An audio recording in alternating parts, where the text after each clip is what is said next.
Seguimos en Cosechas y Negocios, ahora con Héctor Tristán. Héctor, buenas noches.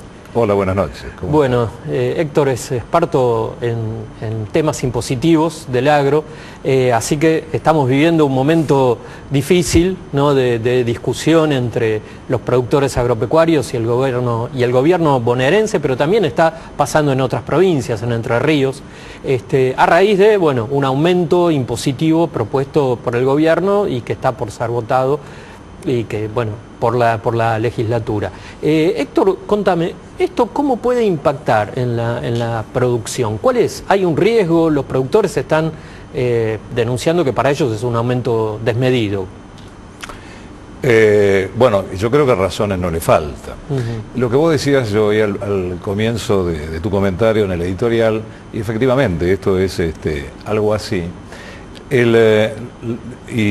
Yendo a cómo le puede impactar al productor, y impacta directamente en sus propios ingresos. Esto es una exacción por parte del Estado sobre los ingresos de un sector que además yo pensaba en el timing, no justamente un año con sequía, un año con consecuencias en la intervención de la comercialización de ciertos productos, como el caso del trigo, que ha dañado fuertemente no solo los precios del producto, sino la colocación física del mismo. Ahora, yendo al impacto impositivo propiamente dicho de estas medidas, que yo creo que tiene origen, como decía también en la editorial, el problema de la caja. Si no, uno ve todas las provincias que tienen un tema de fondo, que no nos podemos olvidar, tienen un endeudamiento y este año requieren capturar fondos en el mercado no menor a 19.000 millones de pesos en conjunto. Y que ha llevado a que cada una de ellas tome medidas, como el caso de la provincia de Buenos Aires, que no es la única, porque Córdoba ya aumentó casi un 70% en una combinación de el impuesto inmobiliario y otros impuestos relacionados. La provincia de Entre Ríos, que de pronto, como tiene menos porcentaje en la participación cuantitativa, ha ocupado menos lugar en los medios, pero el efecto combinado entre evaluación de la tierra y aumento de las alícuotas está entre un 600 y un 700%. Ha terminado ciertos sectores de la dirigencia rural enfrentados con el gobierno en sede judicial. La provincia de Santa Fe tiene un proyecto presentado en el Parlamento en este momento, donde hay un aumento del 200% promedio en el caso del impuesto inmobiliario. Pero no solo el impuesto inmobiliario, porque tiene aumentos que van entre el 43, 33 o 38%, alrededor del 40%, para hacer un número redondo, en los impuestos a los ingresos brutos, en casi todas las actividades. Esto es en la provincia de Santa Fe. Y la provincia de Buenos Aires, que es el caso que ocupa más lugar en los medios, estamos hablando de un casi 200% de aumento combinado entre el impuesto inmobiliario como impuesto en sí mismo, como alícuota, más la reevaluación de la base imponible de las tierras. Ahora, ¿es cierto esto que dicen que esta revaluación impacta sobre los impuestos nacionales? Claro. Primero, impacta directamente en la caja del productor. Segundo, supone, desde el punto de vista del recaudador fiscal, que un aumento nominal de la tierra va a implicar un aumento en la renta del productor. Y esto no es necesariamente cierto. Es decir, un campo puede incrementar su valor de $20.000 a $25.000, pero no necesariamente la renta de quien explota ese campo se va a incrementar en el mismo porcentaje. Sin embargo, la presión tributaria a través del impuesto inmobiliario es directa sobre el mayor valor. Y el argumento de los impuestos nacionales, o lo que vos decías muy bien, una especie de coparticipación al revés, que yo creo que es justamente uno de los problemas centrales, que es la falla en la ley de coparticipación, es decir, cómo se distribuyen los impuestos que recauda el Estado y se distribuyen a las provincias, que genera este déficit de todas las provincias.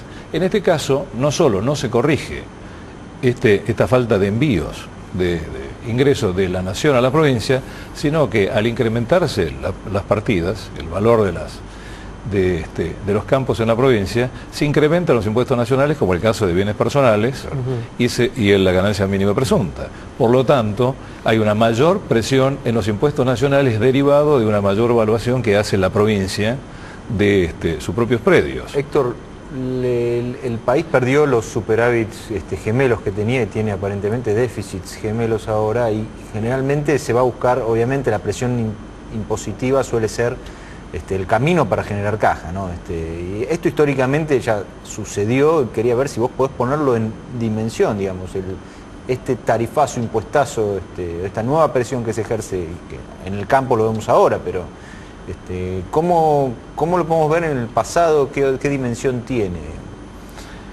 Mira, yo creo que es algo normal, lo hablábamos fuera de cámara. Yo creo que la historia, esto como decía el anterior entrevistado, ¿no? Aquello que tenemos algunos años, entonces podemos recordar algunos hechos. Y si uno mira la historia, los ciclos se cumplen casi con una cierta precisión en cuanto a tiempo y consecuencias.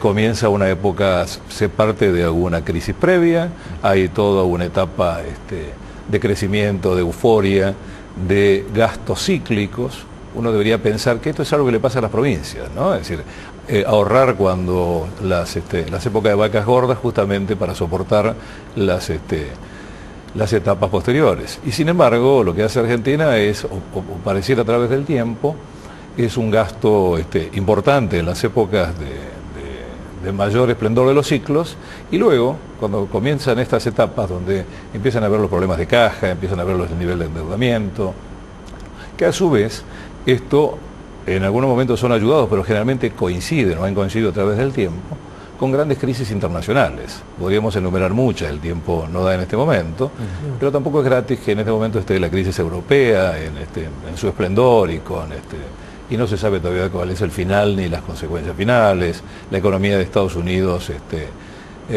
mucho más lenta. Esto afecta el Brasil, decía el entrevistado anterior con mucha precisión. China, que reduce su crecimiento. Y entonces todo esto lo que hace es, va generando estos problemas de caja.